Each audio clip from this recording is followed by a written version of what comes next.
Good morning, friends. Today we are going to study about economics and introduction. Human beings are intellectual creatures and thus they are able to group, distinguish and examine their surrounding and environment. To ensure a happy living, they have created various institutions like the social, political and economic system. So all the humans are the bundle of wants. If one wants completed, the second wants create in mind. In order to understand such systems significantly, sustain them over a long period of time and to resolve the complexity in such system, human beings formulated certain principles based upon various philosophies and science. In the prehistoric and in the early historic period, human beings dealt with differences and solved certain explained complexity by entering the feuds, fights, and battles. However, with the development and progress of civilization, human beings were able to logically resolve differences and complexity of the life by creating and using philosophical principles. So, friends, earlier time when the philosophy and science was not there, people solved the problem by fighting to each other or battle to each other. Latterly, when the civilization was developed, they created philosophy and they developed science and generate certain principles, and economics developed as a philosophy and science of rational economic behavior. What is the meaning of economy? According to Indian culture, the world economy thought is Arthashastra, which is derived from the Sanskrit word earth, meaning purpose or goal, and thus Arthashastra in Sanskrit means the science of benefits or purpose in practical life. It describes the purpose of human behavior is to seek benefit. The English word economics is derivated from the Greek word oikonomos. Oikos means household and nomos means management, and hence economics means management of household. Now first we talk about the Indian thought for economics. We all know that Indian culture was at least 5000 years old culture. In Indian philosophy, the human's life spent for four kind of work. Purusarth. First, dharma means duty. Second is earth means wealth or benefit. Third is kama means desire. And fourth is moksha means liberation. In all these four, the earth means benefit or wealth is the subject matter of economics.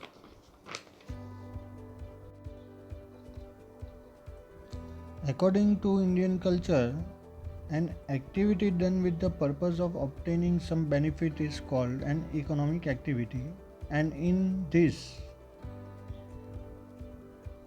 one of the four goals or duties of a human beings to create wealth as a means of living and for material pleasures. 2500 years ago, Kautilya, who is also known as the Chanakya, discussed in his book Arthashastra the purpose of economic activity undertaken by a state and society. According to Kautilya, the intention of a human being is earth means wealth, and the piece of land which has human settlement is earth means wealth, and thus the science explaining the purpose and utility of wealth create on earth is called economics. Now this is the thought of Indian culture. According to the Western culture, the economy represent as a science. Greek philosopher Aristotle gave his view on economics in his book Oikonomika. However, with the advent of industrial revolution, just as division of labor and specialization were introduced in the industrial sector, where a piece of work is done by a worker or a group of workers who specialize only in that particular job. The knowledge of philosophy also started getting classified into various specialized sciences. Now, like the physical science, the social sciences also developed a specialized branch, and their methodology were no longer based purely upon descriptive logic, but these sciences started applying scientific tools and methods. Hence, studying purposeful human activity was not solely a subject matter of political or social philosophy, but it also developed as an independent science. And pondering upon the creation of wealth, Adam Smith wrote in 1776 a book titled An Inquiry into the Nature and Causes of Wealth of Nation. The book is popularly known as the Wealth of Nation. With this book, Adam Smith is known to have pioneered the development of economics as a specialized area of knowledge in the West. Industrial revolution created a new socio-economic way of life and new method of wealth creation with the introduction of machine and huge investment in means of mass production. According to Adam Smith, economy is the study of the nature and causes of wealth of nation. So the definition of Adam Smith was quite limited. Here he only talked about the physical wealth produced by labor. Adam Smith introduced economics as a social science because on the one hand he studied human effort and on the other hand his methodology was scientific. Since the time of Adam Smith, economics was studied as an independent science and not as a part of general philosophy. In a way, he talked about human welfare only in his book. Afterwards, in 1819, Alfred Marshall given a brief information than Adam Smith in his book Principle of Economy. Alfred Marshall defined that economy is the study of mankind in the ordinary business of life.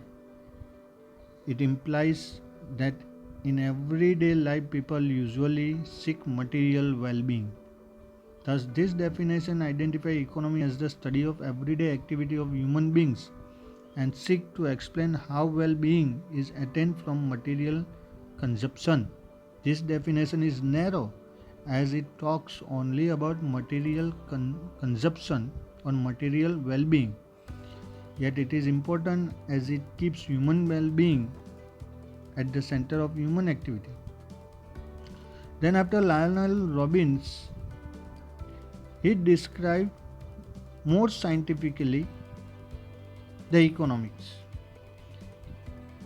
He discussed about the problem and the allocation of limited resource and alternative use of resources and the satisfaction and unlimited human wants.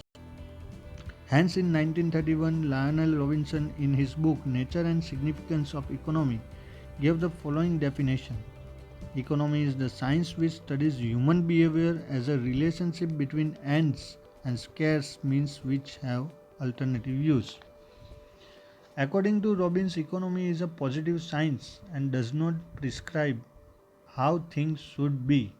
It studies how human beings behave and does not deal with how they should ideally behave.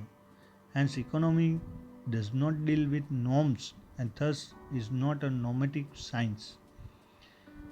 Paul Samuelson, in his book Foundation of Economy Analyze, published in 1947, defined that economy is the study of how people and society end up choosing with or without the use of money to employ scarce productive sources that could have alternative uses in produce various commodities over time and distributing them for consumption now or in the future among various persons in the society.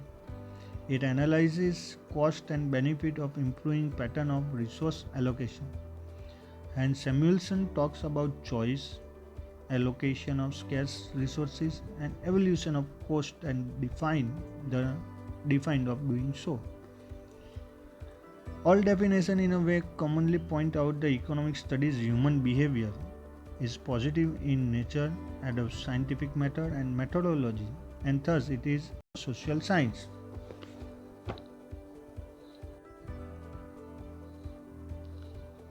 It is very necessary to understand about economic activity and non-economic activity to understand the whole economics.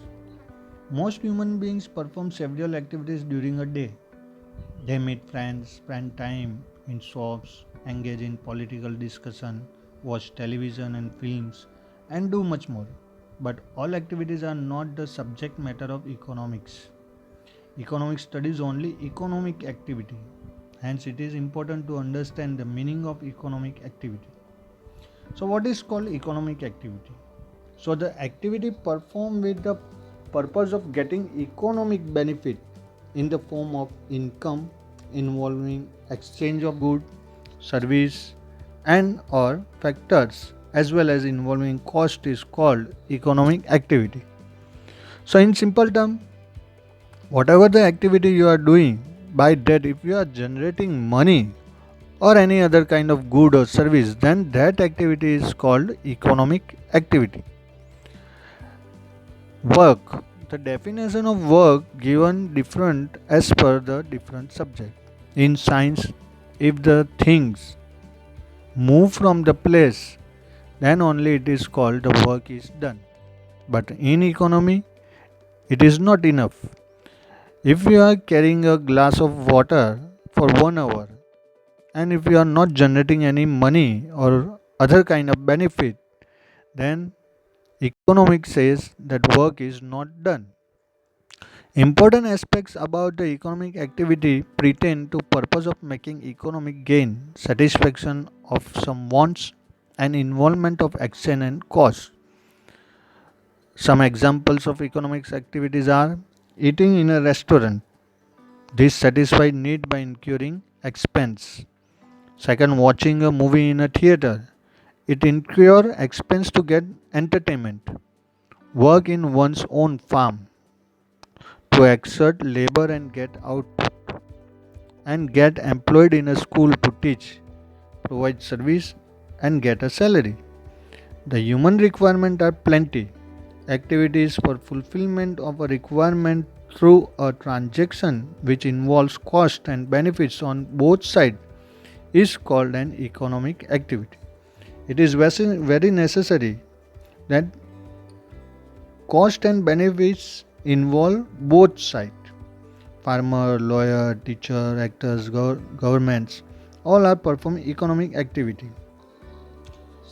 The chain of activity is another example to clarify the meaning of economic activity. A farmer needs a motorcycle in order to earn income to pay for the motorcycle. He or she work in his or her farm and sell the output for money.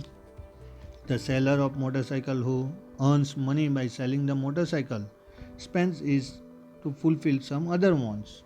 So this is how the economic activity work in the whole nation. Now another non-economic activity.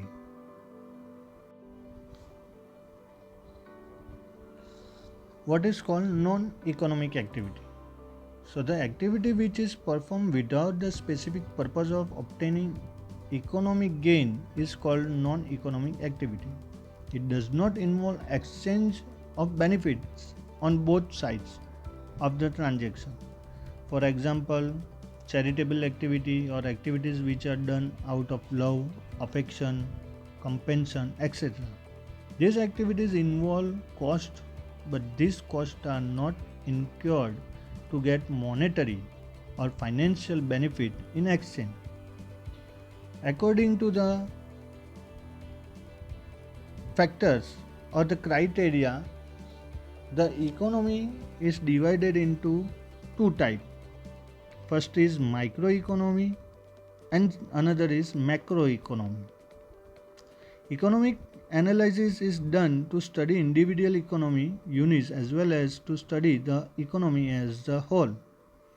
Hence, for the purpose of analysis, the entire study of economy is classified into these two type of group. Microeconomy is the study or analysis of individual unit of the economy. It studied the rational behavior of individual units. Microeconomics studied the behavior of individual units of the economy, and microeconomy analysis uses the principle of marginalize to analyze how individual units make decisions. The unit of demand analysis is the consumer, that of supply analysis is the firm, and that of labor market is labor. And according to state example, subject of price determination of a product in a market, equilibrium output level for a firm, marginal productivity and wage determination of labor as a factor of production are studied in microeconomics.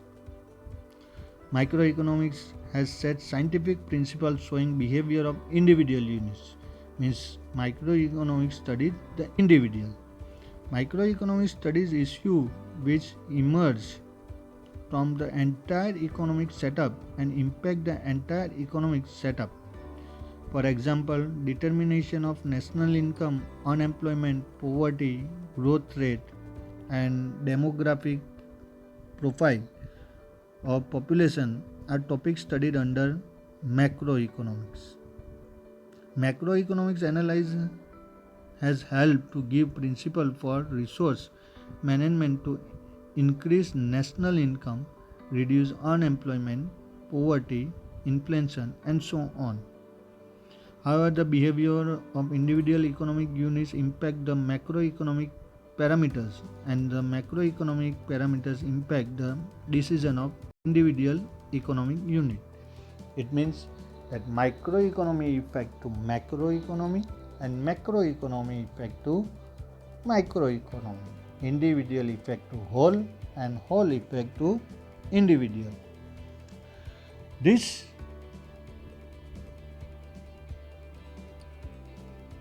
analyze or study of economy information can be presented in the three ways. First, descriptive manner, second by the way of data table, and third by the way of diagrams.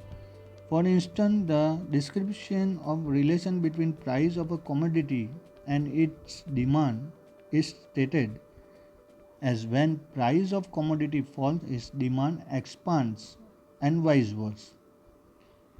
This can be shown merely by presenting a data table showing a consumer's willingness to demand a commodity at different prices of the commodity. This is shown in the table. You can easily see that when the price of commodity is 20 rupees, the demand of commodity is 20 rupees. When price decrease 15 rupees, demand increase to 40 units. Price more decrease to 10 rupees, demand increase more, increase more 60 units, and price decrease to 5 rupees, demand increase to 80 units. Thus, the table also represents the same fact that as price of commodity falls, its demand expand. It means price decrease, demand increase. This can also represent by the diagram. In this diagram, you can see that the curve in diagram is a representation of the data given in the table above given in last page graph. This curve slopes downwards from left to right.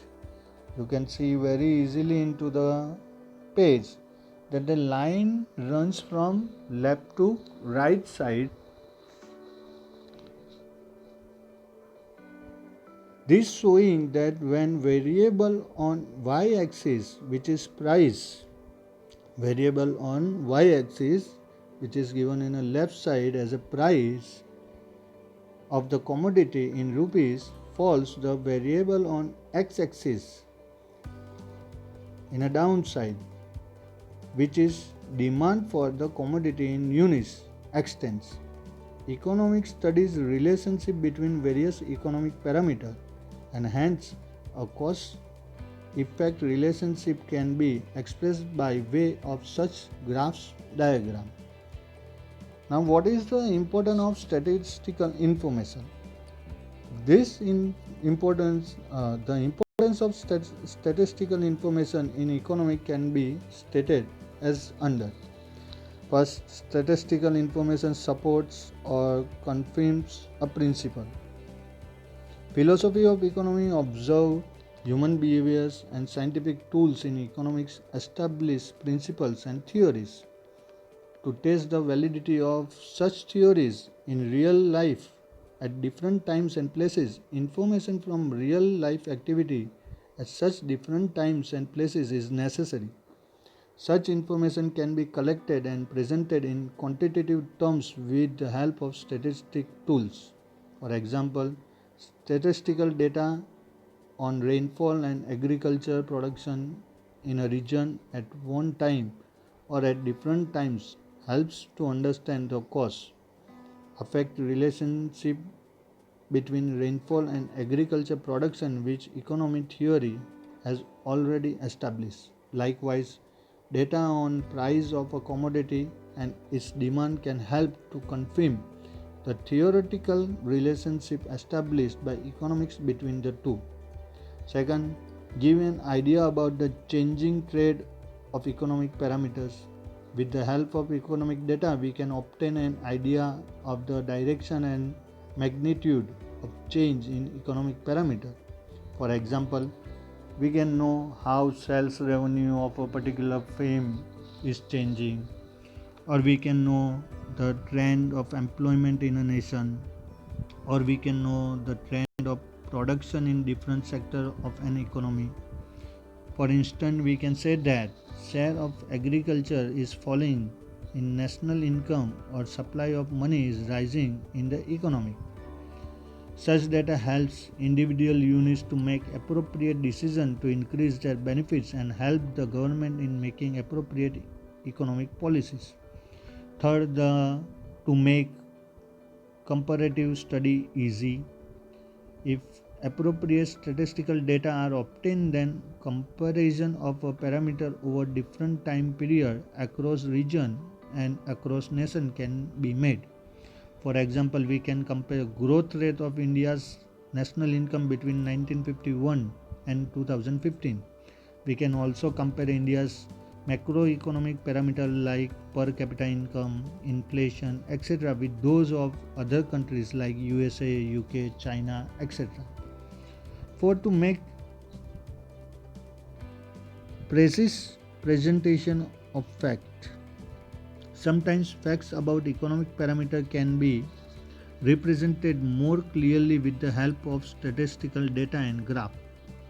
Graphs showing inflation, agriculture production, regional disparities in income, etc. can give clearly picture of their trends as compared to what description in word can do. Thus, it can be easily understood by lay person. Some requisite aspect in collecting statistical information and presenting it in diagram, graph, chart. Statistical information can be represented in the form of a diagram, chart, or graph. These are helpful in explaining some economic principles, trends, and relationships in a simple and suggestive manner. Such a representation also becomes attention catching.